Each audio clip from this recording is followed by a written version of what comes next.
Welcome. Based on the doubts that we have been receiving from the students, let's begin solving the NTA examination paper, and we would be not the paper, basically the important questions that we have received from the students, and very some of the dynamic questions that have come up. So the first question is, which type of natural hazard causes maximum damage to property and life? Now the correct answer here is the hydrometeorological disaster. Now this accounts for nearly 75% of the total disasters that are occurring, mostly in the form of floods, droughts, cyclones. So that's very important.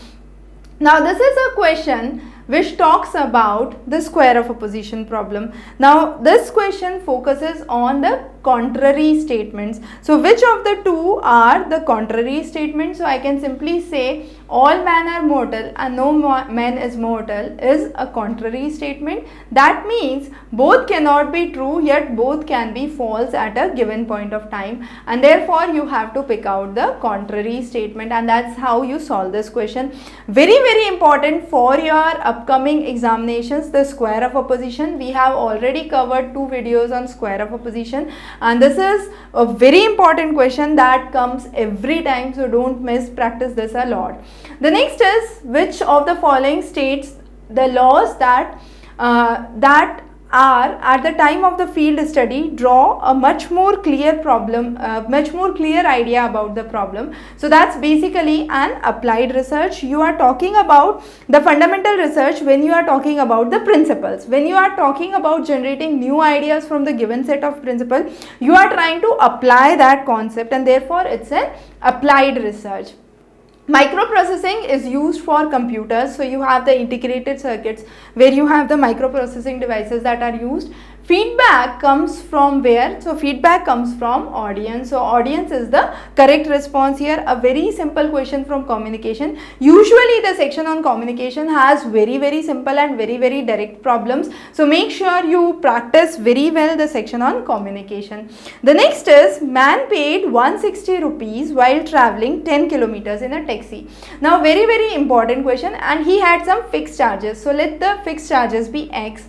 Besides that, he is paying 10 kilometers at any rate, so charges per kilometer, I can say, that's Y, would be equal to 160. My next statement says he is paying 276 for the 16 kilometer of travel and double the fixed charges. So the fixed charges becomes twice the X, and 16Y would be equal to 276. Now to solve this, I double this value.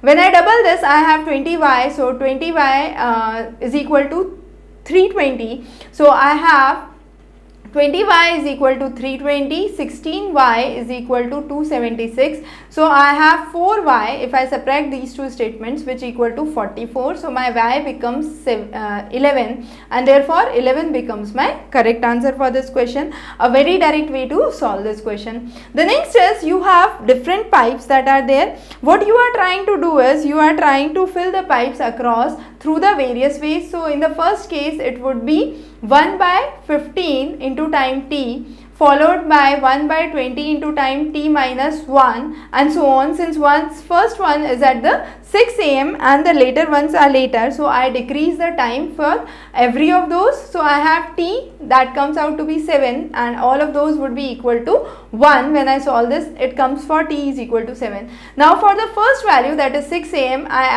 add 7 more hours, so my time becomes 1 pm, and therefore 1 pm becomes my right answer here. So that's how I solve this question. Very direct and a simple question.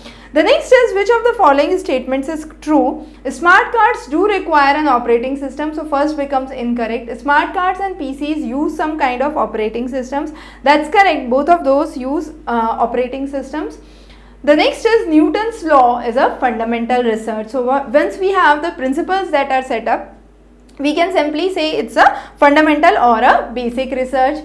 The next is, when communicated, institutionalized stereotypes become convictions. Because let's say you are having a kind of stereotype about something, and once you are communicating this to your peer group, to your next generation, these in the flow become the belief or the assumptions that would be percolated through the generations to come, and therefore once communicated, we can say the institutionalized stereotypes, they become convictions, and that's very, very important. Now this is a very particularly important question. You have question on smog. Usually we say nitrogen compounds and hydrocarbons are responsible for it, but that's mainly the summer smog where you have the photochemical smog. We are asked about winter smog. Winter smog is basically due to burning of coal and fossil fuels, and therefore sulfur dioxide and hydrocarbons become your correct answer. Very, very important and a tricky question indeed.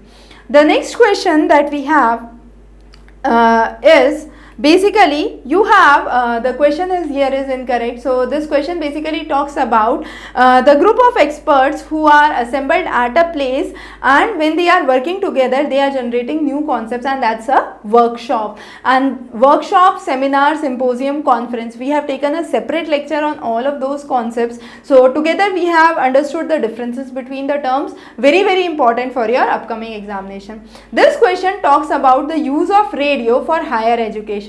Now use of radio for higher education is definitely to enrich the existing curriculum based education. So something that's already there, already existing, and you are trying to add more. Since the question focuses on higher education, be very, very careful.